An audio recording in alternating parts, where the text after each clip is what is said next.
You know, there are some facts in life. The sky is blue, the sun is a star, GEO sucks. And you know, it's a shame too because it is very unique. It is the only one to give Crystallize, but the problem is Crystallize itself isn't very useful as it stands, except to one particular GEO character, and we all know who that is. It seemed like the start of something new, the correct direction. So of course when Chiori was revealed, everyone thanked the Archons. But a little too preemptively. Everyone thought she'd be a dedicated Navia support, but really she was kind of a revert back to the old traditional GEO style. She was a sub DPS and a construct maker, and tragically was built to be with other construct makers, which Navia isn't. On top of that, Chiori's first constellation alleviated that problem by changing her extra doll requirement from needing another construct on field to simply having another GEO character in the party. On top of that, she basically just power crept Albedo, meaning while she fares better, she doesn't feel necessary. It felt like a lot of effort put into something that wasn't needed. All in all, Chiori turned out not to be what anyone was looking for, which is kind of ironic because she is still considered Navia's best GEO teammate overall, even without C1, but the sting was still there. She wasn't made to continue taking GEO in the new direction. I'm saying this as someone who has C1 Chiori because I did want her to work with my Navia. I mean, I actually have C2, but point. I probably wouldn't have even gone C1 if she just worked correctly out of the gate. Fast forward though, and here we are with Natlan on the horizon. In the Ignition teaser trailer, 2 GEOs were shown, Kachina and Xilonen. Don't get on my case if I'm mispronouncing Xilonen.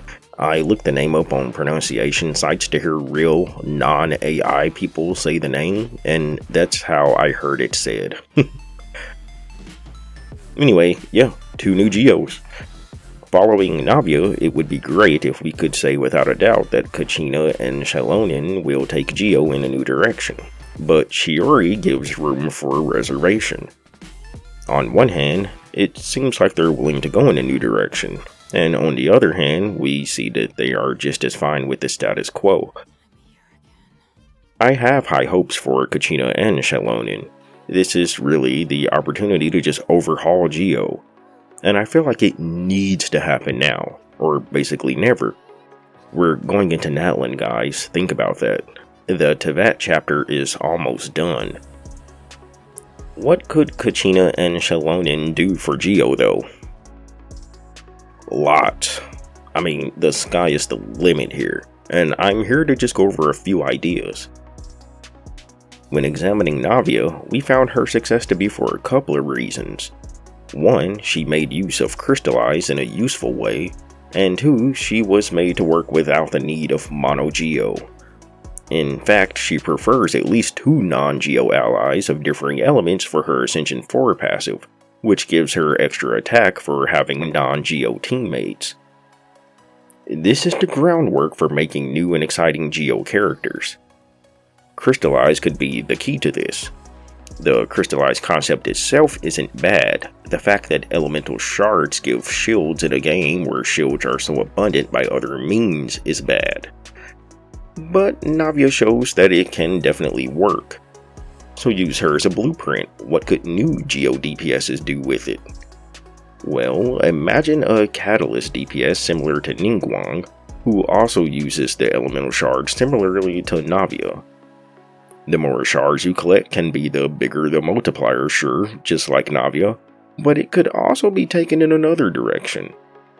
What if the more shards you collect is the bigger projectile you throw, or the more projectiles you throw, similar in fashion to Ningguang's burst? Suddenly shard collection becomes a minigame within the game. When I think of Ningguang, I really see a basis for a character that could use crystallized elemental shards in so many ways. A mix between her playstyle and crystallized mechanics similar to Navia's would be really sick, dude. And here's a thought. You know how dendrocores pop? What if, say, Xilonen could charge up and make the shards explode, doing massive damage? Either through her skill or burst. Imagine something like, you press the skill to hit all enemies with a GEO attack, and you hold the skill to detonate all nearby shards. The ultimate could be an even stronger and bigger AoE detonation. I think that could be fun to play around. Speaking of detonations, you could still combine shield gameplay into new Crystallize mechanics. What if, for example, there was a different skill in the kit I just brainstormed? Keep the ultimate the same and have it detonate all shards on field.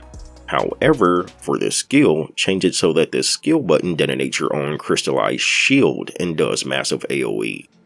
Can't be just any shield, has to specifically be one gained through the elemental shards. That's important to keep shielding characters from overtaking the role of Crystallize in this kit. The more shards you gain, the stronger and bigger the shield blast is when you make it erupt. Would be pretty cool, right? And now those are some DPS brainstorms, but supports could work as well. And really, it's super low hanging and easy to brainstorm Crystallize ideas for support too. For one, you could just have a supporting character that turns shards into stats. Maybe when little Kachina is in the party, every shard gain increases crit rate by 5% for 10 seconds, or damage output by 15%, or specifically buff skill damage by 15%. Who knows, whatever, you get the idea. Maybe when Kachina uses her skill and makes crystallized shards appear, each shard grabbed can reduce all team skill cooldowns by 1 or 2 seconds. But maybe when shards are created using her burst, the shards gain fill up ally burst meters. There's so many things you can do with stat gaining, it's not even funny. Support based around Crystallize would be really cool to see as well. You could even still make a sub DPS based on constructs, just incorporate Crystallize and other elements into it somehow. Imagine a Zhongli style pillar that ticks GEO damage, just like his, but whenever a character picks up an elemental shard, the construct does double ticks, GEO and the element matching whoever picked up the shard. If you picked up the shard with Clorinde, the constructs will start taking electro damage alongside the GEO damage. This could be cool for switching characters and setting up reactions if each party member is assigned an individual construct. Pick up a shard with Kokomi and activate one construct with Hydro. Pick up another shard with Ayaka and then activate the second construct with Cryo. And watch enemies caught between the two get frozen, all the while still taking damage from the GEO ticks. I think that sounds pretty fun. Plenty of Crystallize ideas to work with right there. I think the other part is very important too though. Not just making Crystallize important, but also making it expressly beneficial to run teams that aren't mono GEO. I'd prefer if we were not locked into Goro, or Ito, or Albedo, or Chiori.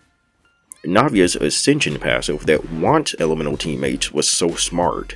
More like that would be key to making these characters feel fresh. The construct idea would be pretty great, because obviously the more constructs you set up with different elements would be the more reactions you'd get spreading around. Different ideas like that, and different passives and kits encouraging other elements over GEO would be great. And I think it's fine to make characters that exclude particular elemental allies from their playstyle. I mean, Nilou exists and she excludes everything but Hydro and Dendro. Chevreuse wants Pyro and Electro. Just in this case, it would be excluding their own element, GEO, and including others. There's so many more ideas too, this is just the surface. Outside of possible kits for Kachina and Xilonen, you could even do more with just straight up shielding. I'm talking GEO and Crystallize remakes in general at this point. I remember when shields were so good, Rift Hounds were made that could damage you through your shield just to make healing look a little more attractive. Which I mean, the truth is they just wanted to sell Kokomi, but that's almost my point in a way. She's respected as a good healer and Hydro applicator now, but back then there was like no demand for her. Well, what if both shielding and healing were turned on their heads? What if there was an enemy, for instance, that completely shatters your shield and does extra damage if it's a shield made by characters. Or what if it makes a shield every time you make a shield created by characters? Suddenly you gotta put away your sleepy Layla. Go to bed, Layla. And also, what if this enemy heals every time you heal? Suddenly you're left with Crystallize shield as your main defense, deterring you from using normal shields and heals, and relying on elemental shards would make GEO in general feel more desired. And look, I know some will say that just kills the purpose of their older characters, but not really. They'll still have use in the game outside of those situations. I mean, for example, Zhongli still gets played even though Rift Hounds are in the game. Just when you do run upon Rift Hounds, you kind of don't want Zhongli. Same thing here. I'm not saying to kill character shielding and healing completely, but just give Crystallize shields their own special reason for existing. In all though, that's kind of what I'm hoping to see out of Kachina, Xilonen, and GEO as a whole when we get into Natlan. There's no telling how long we'll have to wait for these characters. For all we know, Kachina and or Xilonen could be 5.8 characters. I mean, Clarin took us until 4.7, which is crazy. But I hope not. I hope we get them sooner rather than later, because again, this is Natlan we're talking about. We're getting deep into Genshin, and GEO needs the love now. We don't want to wait a full year. There's a lot here to play around with though, and Navia's direction does give me hope. I still do love Chiori too. I mean, I could have stopped at C1, but I did go C2 and get her weapon as well. So I mean, I don't hate this character, it's just, she could have done more for the element as a whole, I feel. But maybe Kachina and Xilonen will do that. There's a whole bevy of ideas, many I haven't even thought of, but up to and including the ones I thought of as well. And you know, maybe above all else, there's still that one little thing they could actually do to really make GEO take off. Just give GEO some reactions.